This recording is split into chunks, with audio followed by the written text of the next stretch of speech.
If you asked me 10 years ago if I could have devoted days of my life to playing in a Star Wars open world sandbox, I would have lost my mind and done anything to experience that. But nowadays, I doubt I'm going to purchase and play Star Wars Outlaws. And there are plenty of reasons why that is, but mainly, I just don't like expansive free roaming games. Welcome to Sandwich Reviews. I'm the Talking Sentient Sandwich, and I get stressed out whenever I open up a map when I'm playing a game and there's a billion quest markers. The story for Star Wars Outlaws looks fun, and I wouldn't mind roleplaying as a smuggling scoundrel just looking for my one big break, and I'm sure I could just mainline the golden path, but I still don't like the idea of having to spend 90% of my time just getting from point A to point B. But more on Outlaws later, because it's not like it's an exception. I have always hated big open exploration focused games. There's all the entries made by From Software, Elden Ring predominantly, which caught my eye and almost got me to play, but I've tried Bloodborne and Dark Souls, and most of the time, I'm just terrible at video games. So that get good kind of difficulty just isn't for me. And I'll bring up some others that I have somewhat enjoyed, but the only time a free roaming story game has worked is with Ghost of Tsushima. And that's because everything behind the gameplay and setting was there to back up the story. And even then, I only completed the objectives that would level me up or reward me with some drip.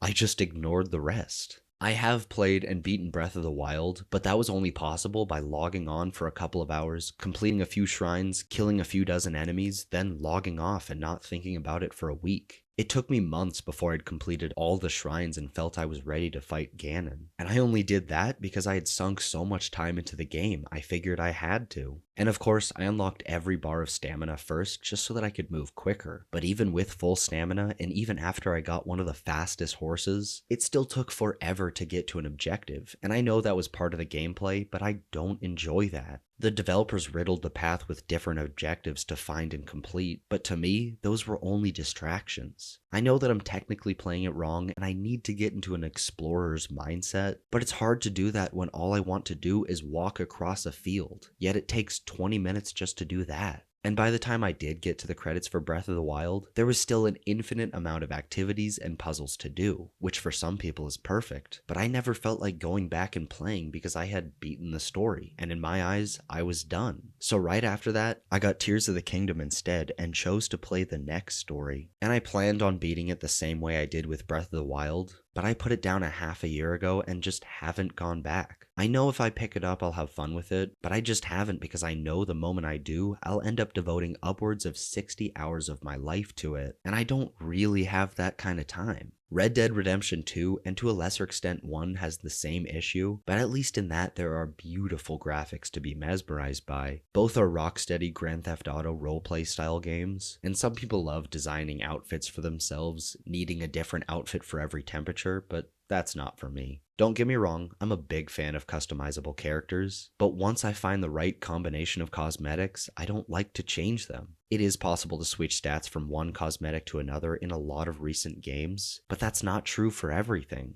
Nonetheless, it doesn't matter how amazing a game looks or feels, because if it has a huge open world filled with different cities and civilizations to explore, I'm instantly turned away. But that's just because I don't want to devote that much of my time to something that, while I might enjoy for a little bit, I know will stress me out. And all of that anxiety can be simplified to one thing: the fear of missing out. So when I come home from work looking forward to playing something, unfortunately, I'm usually only able to sit down for a short time. I want to experience everything then and there, but I know the majority of my time is just being spent pushing the forward button. And it doesn't help that I feel if I don't look into every corner of the map, I will have missed an ability or reward. That, or there's nothing at all and I wasted my time, which is exactly what I'm afraid of. Even wide linear entries like some sequences in The Last of Us 2 stressed me out. I want to scavenge everything and unlock all of my abilities like the game designers want me to, but for that reason, I'm always worried I've missed out on something and end up double and sometimes triple checking places I've already been, inevitably wasting my time. I know there's an argument for getting my money's worth, but I don't enjoy something that makes a large portion of the gameplay exploration just for the sake of checking off boxes. If I wanted to get the rush of completing something, I would do my dishes or the laundry. But let's get back to Star Wars Outlaws, because I can't deny space dogfighting sounds like a lot of fun. However, I would have got Squadrons if I was really interested in that, and I haven't. Another thing that almost convinces me to get Outlaws is that there are apparently some Uncharted-esque set pieces. But the last time that was promised was with the Guardians of the Galaxy game, which was fun and kinda worth the money, but didn't feature nearly enough of those. Besides, if I'm going to play a Star Wars game, I'd prefer to replay something like Fallen Order and Jedi Survivor, which have plenty of cool bombastic moments. Survivor even has a sequence that might just be better than anything in Uncharted.